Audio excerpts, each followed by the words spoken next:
요즘 미국 여행자들 사이에서 이상한 말이 돌기 시작했습니다. 피곤해, 한국 가, 배고파, 한국 가, 마음이 무너졌어, 한국 가. 처음 들은 사람들은 웃었습니다. 무슨 나라가 비타민도 아니고 한국에 간다고 인생이 달라지냐고요. 그런데 숫자는 장난이 아니었습니다. 올해 초 한국을 찾은 외국인은 이미 역대 최고치를 찍었고 후기는 더 이상 K-팝이나 쇼핑 이야기에서 멈추지 않았습니다. 인천공항을 나와 처음 만난 한국인, 오래된 골목의 밤냄새, 밤에도 꺼지지 않는 불빛, 그리고 조용한 산속에서 보낸 하루. 왜 외국인들은 한국에서 이런 평범한 순간을 겪고도 다시 오겠다고 말했을까요?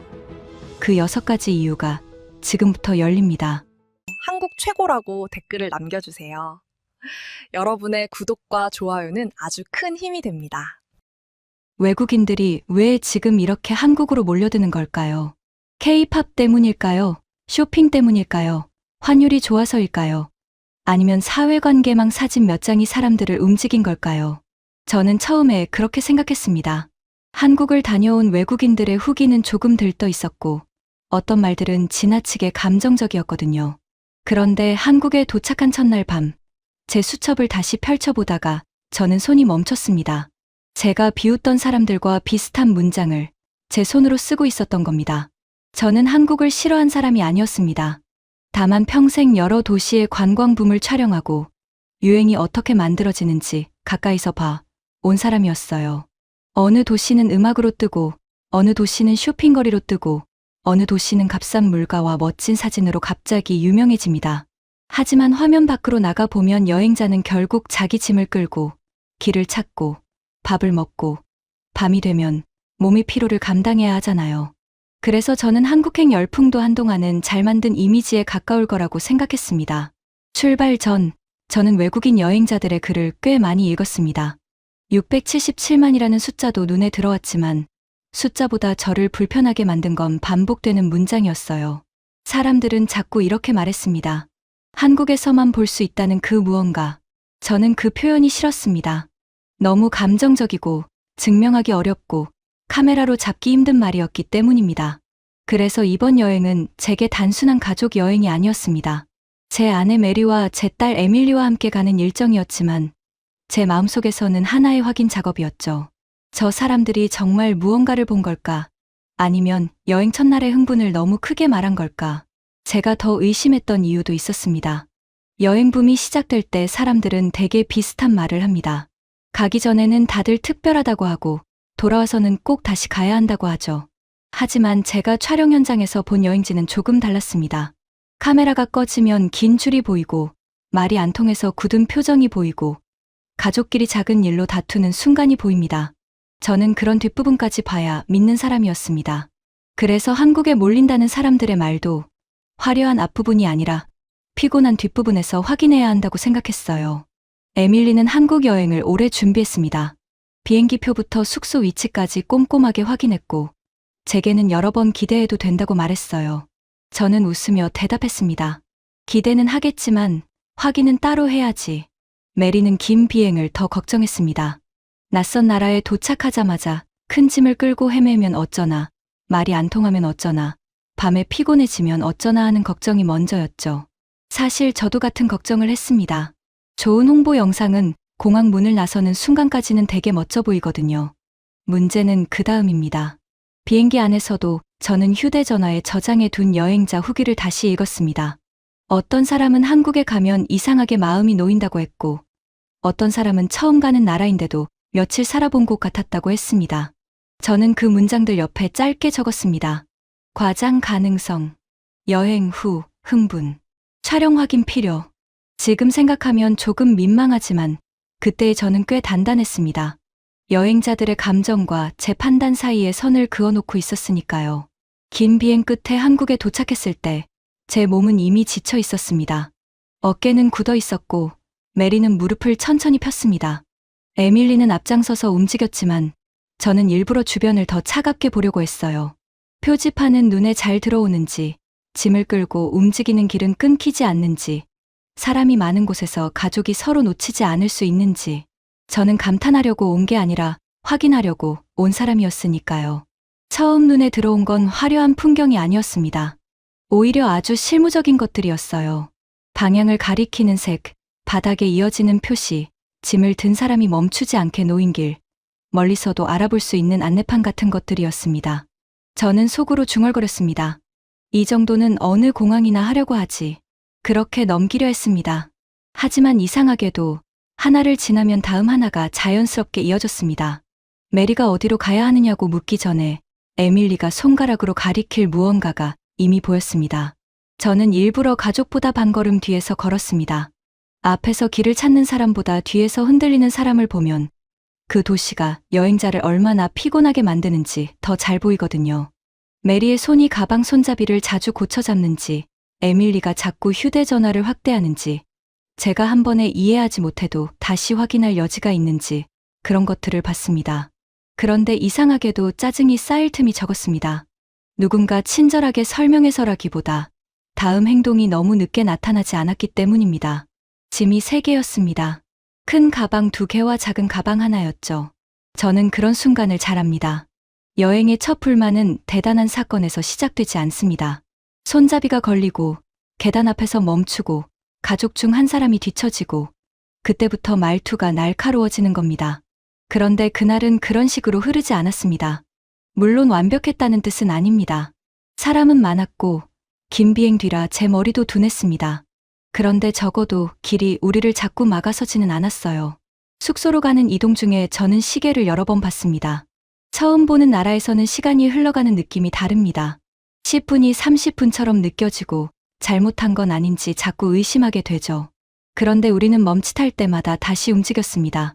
에밀리가 큰 설명을 하지 않아도 길의 흐름이 다음 선택지를 보여주는 느낌이 있었어요. 저는 그걸 인정하고 싶지 않아서 수첩에 아주 건조하게 적었습니다. 첫 이동, 예상보다 마찰 적음. 외국인 가족 기준 확인 필요. 메리는 숙소에 도착하자마자 의자에 앉아 신발을 벗었습니다. 저는 당연히 피곤하다는 말을 할 줄 알았어요. 그런데 메리가 제게 먼저 한 말은 조금 달랐습니다. 여보, 도착한 첫날인데 생각보다 겁이 덜 났어요. 그 한마디가 이상하게 오래 남았습니다. 감동적인 대사도 아니고 대단한 칭찬도 아니었죠. 그런데 여행을 많이 해본 사람이라면 압니다. 첫날에 겁이 덜 났다는 말은 생각보다 큰 말입니다. 낯선 곳에서 몸이 먼저 방어하지 않아도 됐다는 뜻이니까요. 저는 그래도 쉽게 흔들리고 싶지 않았습니다. 숙소 창가에 서서 바깥 불빛을 보며 스스로에게 말했습니다. 아직 아무 일도 없었어. 그냥 이동이 괜찮았던 것뿐이야. 하지만 제 눈은 이미 다른 것을 찾고 있었습니다. 메리가 물을 찾는지, 에밀리가 피곤한 표정을 숨기는지, 제가 짐을 다시 정리할 힘이 남아있는지. 이상하게도 가족 모두가 첫날의 낯설매 완전히 눌려있지는 않았습니다. 저는 그걸 좋은 여행 준비 덕분이라고 적으려다가 펜을 잠깐 멈췄습니다.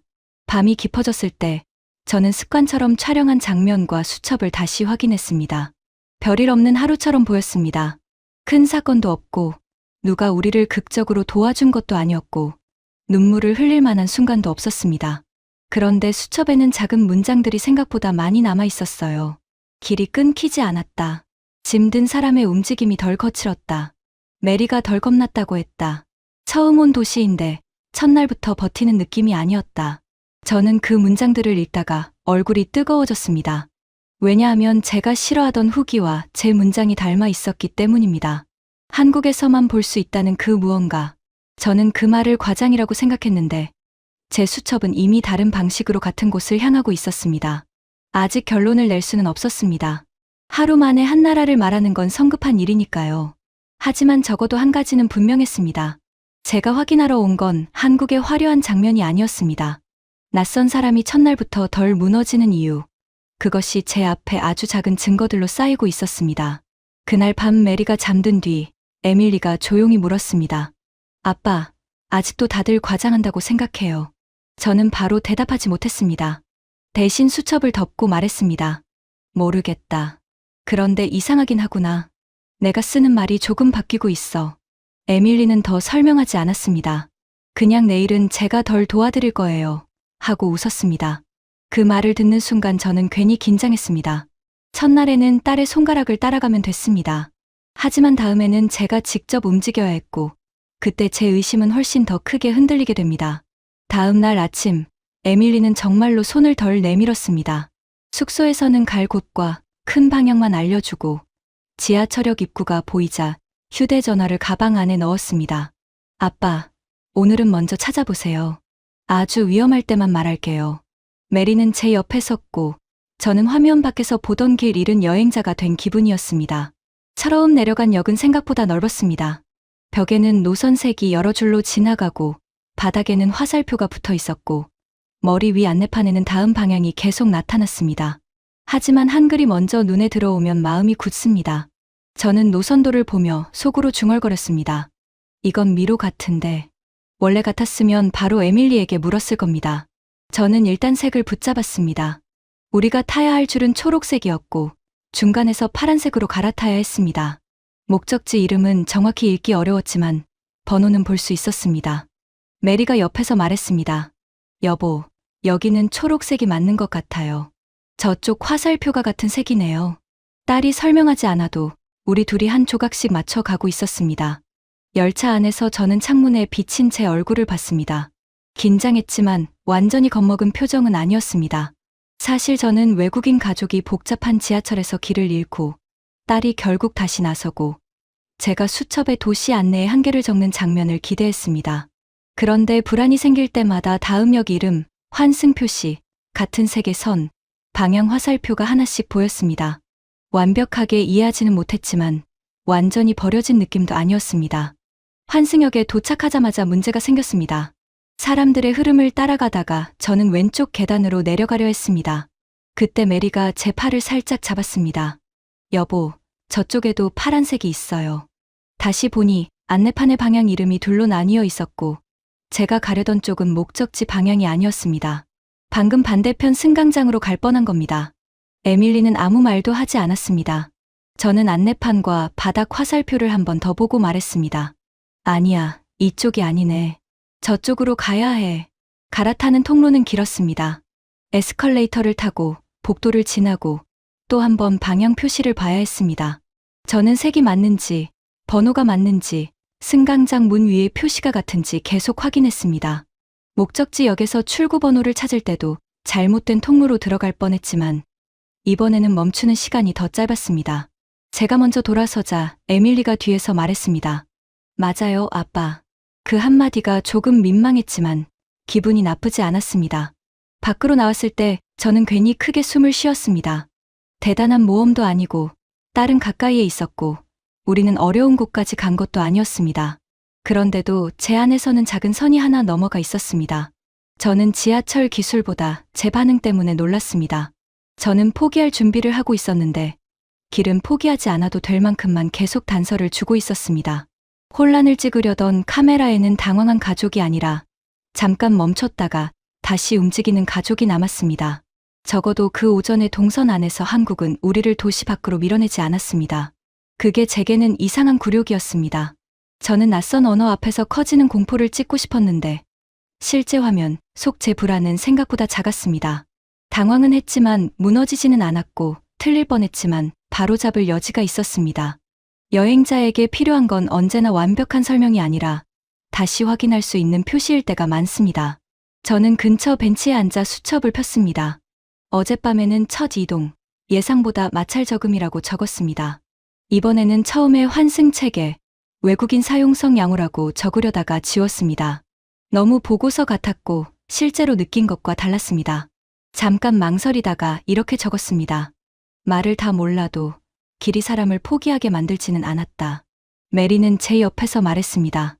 여보, 나는 오늘 에밀리 손을 안 잡고도 온 게 신기해요. 저는 그때 알았습니다. 저를 흔든 것은 지하철이 아니라 낯선 도시 안에서 제가 포기하지 않았다는 사실이었습니다. 점심때가 되자 저는 이제 한국이 편한 나라인 건 어느 정도 인정해야겠다고 생각했습니다. 하지만 편리함은 여행의 전부가 아닙니다. 길이 풀려도 밥 앞에서 마음이 다치면 여행은 금방 피곤해집니다. 배가 고픈데 오래 기다려야 하고 메뉴를 몰라서 당황하면 작은 짜증이 가족 사이로 번지잖아요. 그래서 저는 점심 장면을 조금 더 차갑게 보려고 했습니다. 유명하다는 식당 앞에는 줄이 길었습니다. 사진을 찍는 사람들도 있었고 메리의 얼굴은 벌써 지쳐 보였습니다. 전날 비행의 피로와 오전의 이동이 다리에 남아 있었던 겁니다. 저는 줄 끝을 보며 말했습니다. 이걸 먹으려고 1시간을 서야 해요. 봐라. 결국 여행지는 이런 데서 사람을 세우지 않느냐는 마음이 올라왔습니다. 에밀리는 잠깐 고민하더니 고집을 부리지 않았습니다. 유명한 곳이니까 꼭 먹어야 한다는 말도 하지 않았습니다. 우리는 일단 줄에서 빠져나와 다음 장소로 이동하려고 길가에서 택시를 잡았습니다. 차에 타자마자 에밀리가 기사님에게 물었습니다. 근처에 관광객 말고 한국 사람들이 점심 먹는 데가 있을까요? 기사님은 백미러로 우리를 한번 보더니 아주 짧게 말했습니다. 저쪽 골목에 기사식당 있어요. 기사들이 많이 가요. 빨리 나오고 든든해요. 특별한 친절도 아니었고 긴 설명도 아니었습니다. 그냥 일하는 사람이 아는 밥집을 알려준 정도였습니다. 저는 그 말이 오히려 믿음직했습니다. 너무 극적인 도움은 실제 현장에서 부담스러울 때가 있거든요. 기사님은 차를 세우며 손가락으로 골목 방향만 알려주었습니다. 우리는 작은 간판이 붙은 식당 앞에 섰습니다. 기사식당. 유명 맛집이라는 느낌은 전혀 없었습니다. 안쪽에는 혼자 밥을 먹는 사람도, 작업복을 입은 사람도, 빠르게 숟가락을 드는 사람도 보였습니다. 저는 문 앞에서 잠깐 망설였습니다. 관광객이 이런 데 들어가도 되나? 안으로 들어가자 반짝이는 장식도, 길게 설명된 메뉴판도 없었습니다. 대신 밥 냄새와 국 냄새가 먼저 왔습니다. 자리에 앉자 물컵이 놓였고 우리가 메뉴판을 오래 보자 사장님이 짧게 몇 가지를 짚어주었습니다. 잠시 뒤 밥과 국, 작은 반찬들이 빠르게 올라왔습니다. 접시가 하나씩 놓일 때마다 상이 조금씩 차올랐습니다. 저는 카메라를 들여다가 내려놓았습니다. 이건 보여주기보다 먼저 먹어야 할 장면 같았습니다. 메리는 따뜻한 물이 있느냐고 조심스럽게 물었습니다. 에밀리가 말을 옮기기도 전에 사장님은 주전자를 가리키고 컵을 하나 더 가져다 주었습니다. 대단한 사건은 아니었습니다. 하지만 긴 줄 앞에서 굳어있던 얼굴이 밥 한 숟가락과 따뜻한 물 앞에서 풀리고 있었습니다. 반찬은 낯설었지만 어렵지는 않았습니다.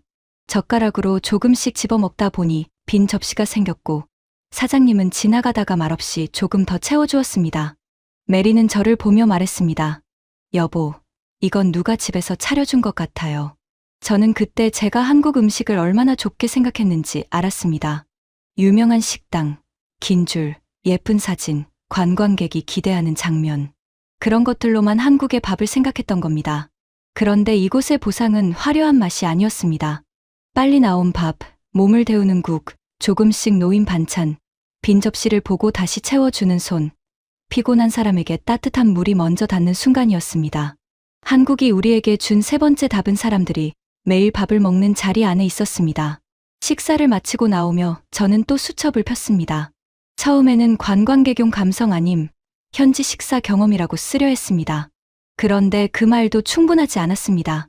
밥그릇에 김, 국그릇을 잡은 메리의 손, 말없이 채워진 반찬 접시가 자꾸 떠올랐습니다. 제가 비웃었던 문장도 다시 떠올랐습니다. 한국에서만 볼 수 있다는 그 무언가. 어쩌면 그 말은 거대한 장면이 아니라 매일 돌아가는 식탁과 피곤한 사람을 귀찮은 손님으로 밀어내지 않는 손들을 뜻하는 것인지도 모릅니다. 저는 이렇게 적었습니다. 특별한 음식보다 매일 가능한 밥상이 더 오래 남을 수 있다. 제 말이 또 변하고 있었습니다. 중요한 건 메리가 감동했다는 사실 하나가 아니었습니다. 제 아내가 편안해진 이유가 상냥한 말 몇 마디 때문만도 아니었어요. 빠르게 나오는 밥, 앉자마자 놓이는 물컵, 비어있으면 채워지는 반찬, 오래 서 있던 사람을 오래 기다리게 하지 않는 흐름이 함께 움직이고 있었습니다. 저는 그제야 사람들이 말하던 한국의 특별함이 구경거리보다 생활의 손놀림에 가까울 수 있다고 생각했습니다. 숙소로 돌아오는 길에 메리는 낮보다 훨씬 천천히 걸었지만 표정은 편안했습니다. 저는 오늘은 이제 충분히 확인했다고 생각했습니다. 길도 풀렸고 밥도 풀렸으니까요. 그런데 여행에서 작은 문제는 늘 밤에 찾아옵니다. 충전이 안 되고 머리가 무겁고 물 한 병이 필요하고 어디가 열려 있는지 모를 때 마음이 갑자기 좁아집니다. 그날 밤 저는 호텔 창밖으로 보이는 편의점 불빛과 멀지 않은 약국 간판을 보며 다시 수첩을 잡았습니다. 한국이 우리를 또 어디까지 멈추지 않게 할지 그때는 아직 몰랐습니다. 그날 밤 그 질문은 생각보다 빨리 돌아왔습니다. 낮에는 길이 풀렸고 밥도 풀렸습니다. 그런데 여행자를 정말 지치게 만드는 일은 대개 밤에 옵니다. 큰 사고가 아니라 충전이 안 되고 물이 떨어지고 몸이 조금 아프고 어디에 물어봐야 할지 모르는 그런 일들 말입니다. 숙소에 돌아와 샤워를 마친 뒤 저는 휴대전화를 충전하려고 가방을 뒤졌습니다. 그런데 가져온 케이블이 보조 배터리에는 맞는데 휴대전화에는 맞지 않았습니다. 낮에 찍은 영상도 확인해야 했고 다음날 길도 봐야 했는데 배터리는 이미 붉은색에 가까웠습니다. 에밀리는 자기 충전기를 내밀었지만 메리의 휴대전화도 거의 꺼져가고 있었습니다. 그 순간 메리가 조용히 이마를 눌렀습니다. 머리가 무겁고 종아리도 욱신거린다고 했습니다. 저는 습관처럼 창밖을 보며 말했습니다. 이 시간에 뭘 할 수 있겠어. 내 말에는 걱정보다 체념이 더 많이 들어 있었습니다. 에밀리는 대답 대신 외투를 집었습니다. 아래 편의점부터 가보자고 했습니다. 저는 편의점이라는 말이 조금 가볍게 들렸습니다. 물이나 과자를 사는 곳 정도로 생각했으니까요. 하지만 엘리베이터를 타고 내려가 호텔 문을 나서자 길 건너에 밝은 간판이 바로 보였습니다. 아주 늦은 시간은 아니었지만 낯선 나라의 밤에는 짧은 거리도 길게 느껴집니다. 그런데 길은 어둡게 끊겨 있지 않았고 가로등과 가게 불빛이 이어져 있었습니다. 우리는 조심스럽게 그러나 겁먹지는 않고 걸었습니다. 편의점 안은 조용했지만 비어있지 않았습니다. 계산대에는 따뜻한 음료가 있었고 한쪽에는 물과 간단한 간식이 있었고 충전 케이블도 걸려 있었습니다. 저는 휴대전화를 들어 포트 모양을 보여주었습니다. 직원은 말이 길지 않았습니다. 고개를 끄덕이고 케이블 2개를 꺼내더니 제 휴대전화에 맞는 쪽을 손가락으로 짚어주었습니다. 에밀리는 번역 앱에 짧게 적었습니다. 아내가 머리가 무겁고 다리가 아픈데 근처에 문연 약국이 있을까요? 직원은 약을 함부로 설명하려 하지 않았습니다. 그 점이 오히려 믿음직했습니다. 대신 계산대 옆 작은 종이를 보고 휴대전화 지도를 켠 뒤 아직 문을 연 약국 하나를 보여주었습니다. 여기서 걸어서 10분 안쪽이라고 했습니다. 그리고 손가락으로 사거리 방향을 가리켰습니다. 우리는 물, 따뜻한 꿀물 같은 음료, 충전 케이블, 작은 간식을 샀습니다. 영수증이 손바닥에 닿는 순간 저는 이상하게 마음이 조금 내려앉았습니다. 밤의 문제가 하나씩 이름을 얻고 있었기 때문입니다. 약국으로 가는 길은 아주 특별하지 않았습니다. 큰 음악이 흐르지도 않았고 누가 우리를 감동시키려고 기다리고 있지도 않았습니다. 다만 불빛이 끊기지 않았고 횡단보도 앞에는 늦게 귀가하는 사람들이 몇 명 있었고 우리는 지도를 보며 천천히 걸었습니다. 메리는 제 팔을 잡았지만 낮의 긴장과는 달랐습니다. 불안해서 붙잡은 손이라기보다 피곤해서 기대는 손에 가까웠습니다. 약국 안의 약사는 우리 말을 다 알아듣지는 못했습니다. 우리도 설명을 잘하지 못했습니다. 그래서 서로 휴대전화 화면을 가운데 두고 이야기했습니다. 메리는 평소 먹는 약이 있는지, 알레르기가 있는지, 머리가 얼마나 아픈지 천천히 확인받았습니다. 약사는 진통제를 무조건 권하지 않았고 다리에는 붙이는 파스가 나을 수도 있다며 설명서를 보여주었습니다. 에밀리가 번역 앱으로 다시 확인했고 저는 메리에게 무리하지 말자고 말했습니다. 결국 우리는 가벼운 진통제 한 갑과 파스, 그리고 설명이 적힌 봉투를 받아 들었습니다. 그 과정은 기적처럼 빠르지 않았습니다. 다시 묻고 화면을 돌려보고 약 봉투를 들고 고개를 끄덕이는 시간이 있었습니다. 하지만 중요한 건 우리가 귀찮은 손님처럼 밀려나지 않았다는 사실이었습니다. 작은 통증과 충전 문제와 물 한 병이 감당 가능한 일로 바뀌고 있었습니다. 숙소로 돌아오는 길에 메리는 따뜻한 음료를 두 손으로 감쌌습니다. 저는 한 손에는 편의점 봉투를, 다른 손에는 약국 봉투를 들고 있었습니다. 몇 시간 전만 해도 이 정도 문제는 여행의 흐름을 끊을 수 있다고 생각했습니다. 그런데 우리는 짧게 걷고, 묻고, 사고, 확인하고, 다시 돌아오고 있었습니다. 대단한 호의도, 누군가의 희생도 아니었습니다. 작은 가게와 늦은 약국과 불 켜진 길, 그리고 너무 많은 말을 하지 않는 사람들이 우리를 멈추지 않게 했습니다. 방에 들어와 메리가 파스를 붙이고 침대에 앉자 저는 수첩을 펼쳤습니다. 처음에는 야간 생활 편의성 높음, 외국인 접근 가능이라고 쓰려 했습니다. 그런 문장은 제 직업 습관에 잘 맞았습니다. 하지만 손이 움직이지 않았습니다. 낮에 기사 식당에서 그랬던 것처럼 보고서 같은 말은 실제 마음의 움직임을 다 담지 못했습니다. 저는 한 줄을 지우고 다시 적었습니다. 밤인데도 여행이 멈추지 않았다. 그리고 잠깐 더 생각한 뒤 그 아래에 덧붙였습니다. 작은 불안을 혼자 들고 있지 않아도 되는 밤이었다. 그러자 더 큰 질문이 생겼습니다. 충전기, 물, 따뜻한 음료, 파스 같은 작은 문제에도 도시가 이렇게 반응한다면 낯선 사람이 정말 당황했을 때는 어떨까? 한국은 그때도 우리를 한 장면의 구경거리로 두지 않을까? 아니면 누군가가 먼저 움직일까? 그 답은 다음 날 아침 메리의 작은 파우치가 사라졌을 때 찾아왔습니다. 다음 날 우리는 오래된 골목이 남아있다는 동네로 가기 위해 짧게 택시를 탔습니다.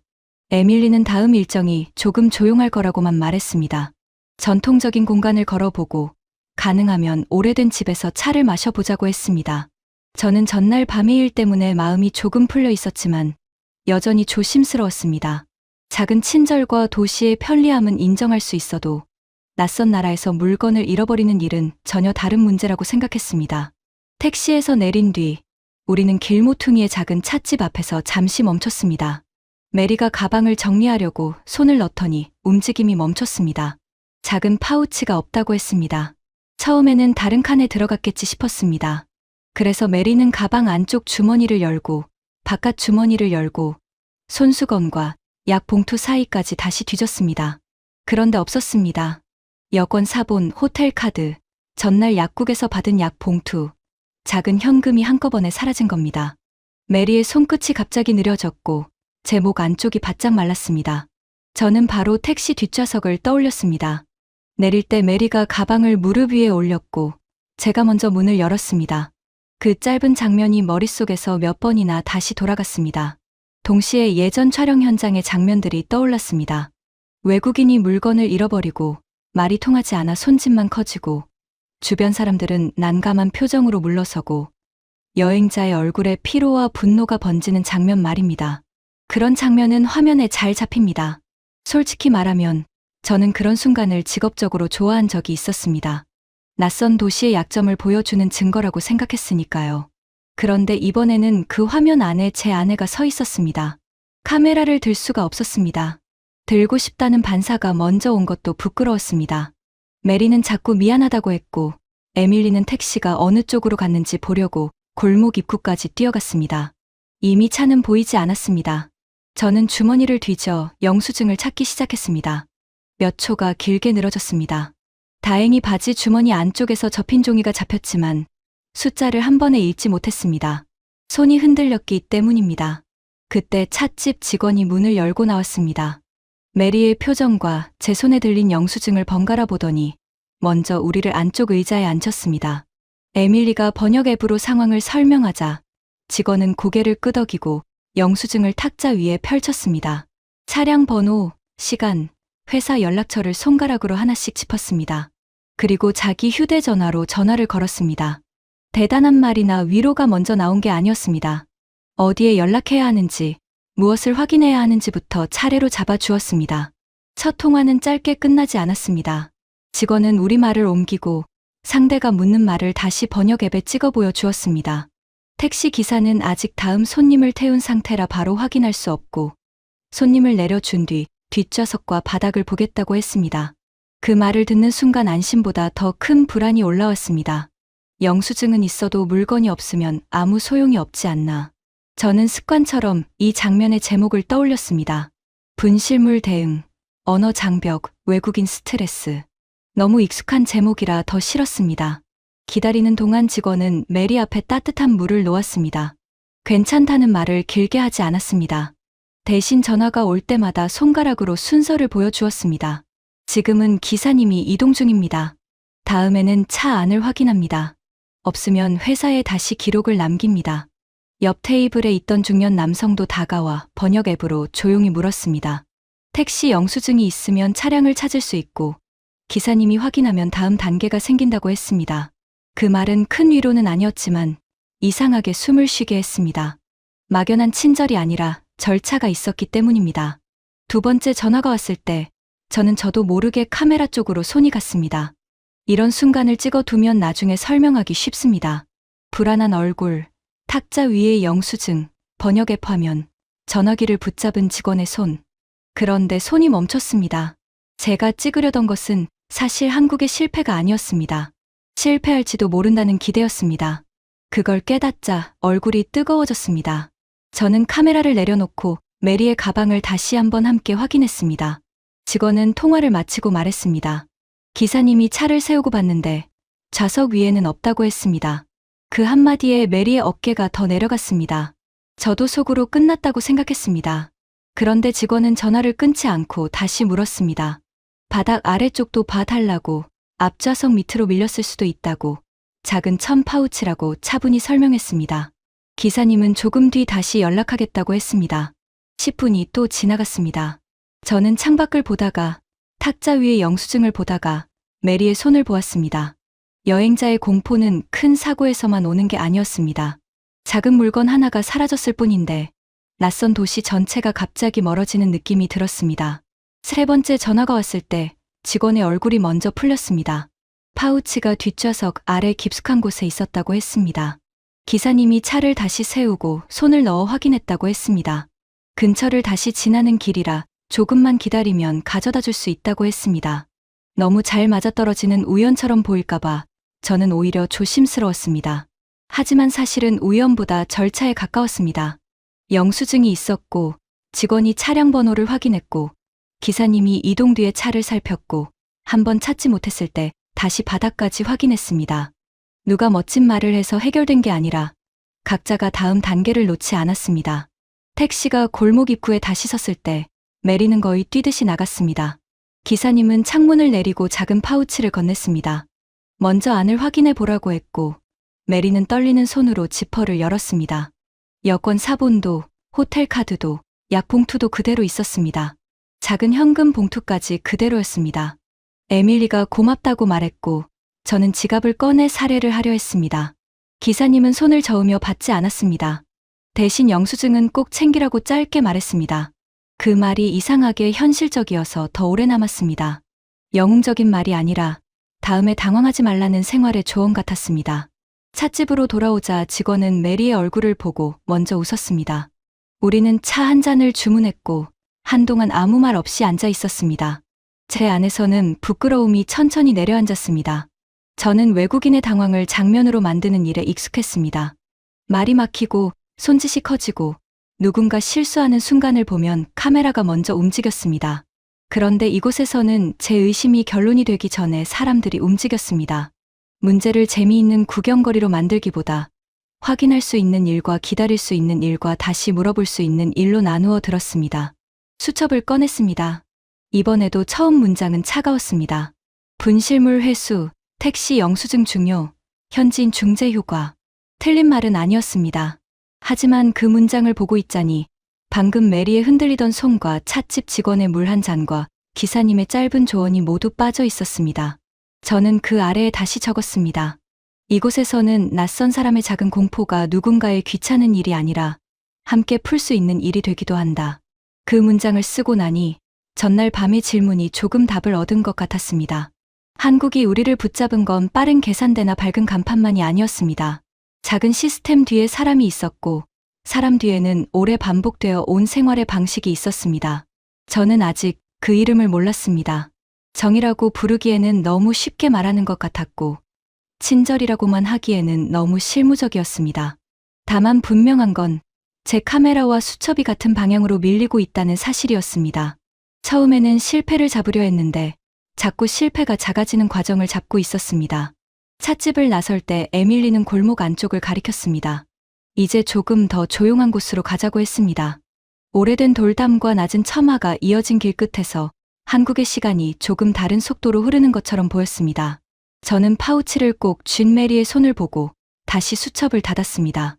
어쩌면 우리가 다음에 만나게 될 한국은 빠르게 문제를 해결하는 나라가 아니라 그런 사람들의 마음이 어디에서 왔는지 보여주는 더 오래된 기억일지도 몰랐습니다.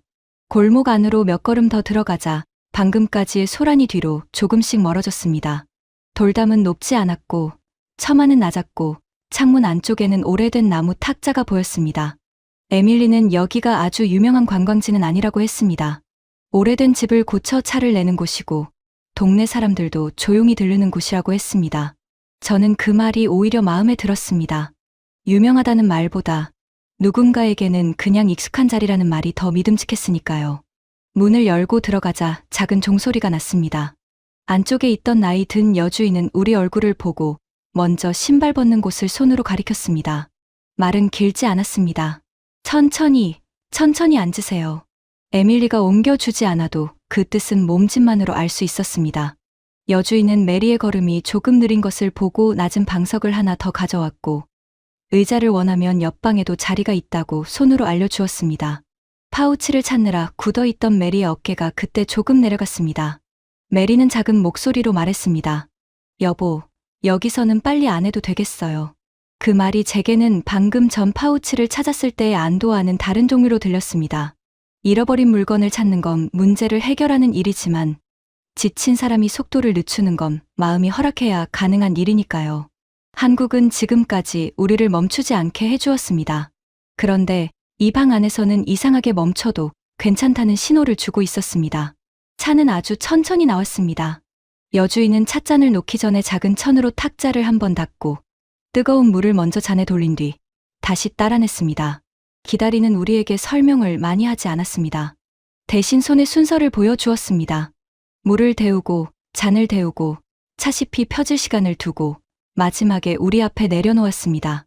저는 처음에 그 장면을 전통 체험 영상처럼 찍으려 했습니다. 처마, 찻잔, 오래된 창살, 그런 것들을 화면에 담으면 충분할 것 같았습니다. 그런데 카메라가 자꾸 다른 곳으로 향했습니다.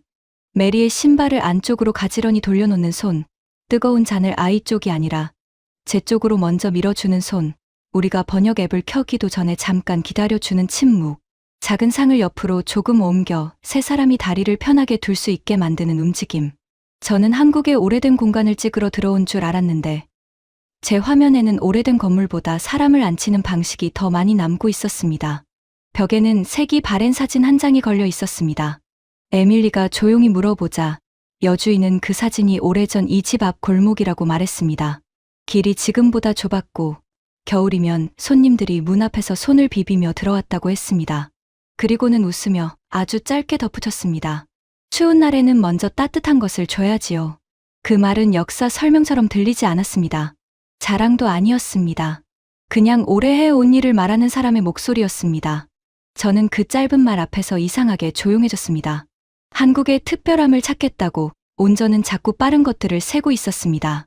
공항에서 숙소까지 걸리는 시간, 환승에서 다시 방향을 잡는 시간, 밥이 나오는 시간, 편의점과 약국까지의 거리, 분실물을 찾는 절차. 그런데 이곳에서는 시간이 빠른 쪽으로 움직이지 않았습니다. 오히려 느려졌습니다. 그런데도 불편하지 않았습니다. 누군가 우리를 효율적으로 처리하지 않고 피곤한 손님으로 받아주고 있었기 때문입니다. 메리는 찻잔을 두 손으로 감싸고 한참 말이 없었습니다. 전날 밤 약국 봉투를 들고 돌아올 때와는 다른 얼굴이었습니다. 통증이 사라졌다기보다 통증을 말해도 되는 곳에 앉은 사람처럼 보였습니다. 에밀리는 우리를 보며 작게 웃었지만 더 이상 설명하려 하지 않았습니다. 딸이 설명하지 않아도 방 안의 속도와 손의 순서가 이미 충분히 말하고 있었습니다. 저는 수첩을 꺼냈습니다. 처음엔 전통 공간, 외국인 체험 만족도라고 적으려 했습니다. 하지만 그 문장을 보는 순간 스스로 부끄러워졌습니다. 제가 본 건 만족도가 아니었습니다. 오래된 처마 아래에서 누군가가 낯선 사람의 신발을 돌려놓고 뜨거운 잔을 천천히 내밀고 말이 통하지 않는 사이에 침묵을 불편하게 만들지 않는 장면이었습니다. 그래서 그 문장을 지우고 다시 적었습니다. 이곳의 따뜻함은 설명보다 먼저 자리를 내준다. 그제야 지난 며칠의 장면들이 조금 다른 모양으로 이어졌습니다. 첫날 우리 짐이 막히지 않고 움직였던 길도, 지하철에서 제가 틀릴 뻔한 방향을 다시 고칠 수 있었던 표시도, 기사 식당의 밥상도, 밤의 편의점과 약국도, 잃어버린 파우치를 함께 찾아준 사람들도 모두 따로 떨어진 사건이 아니었습니다.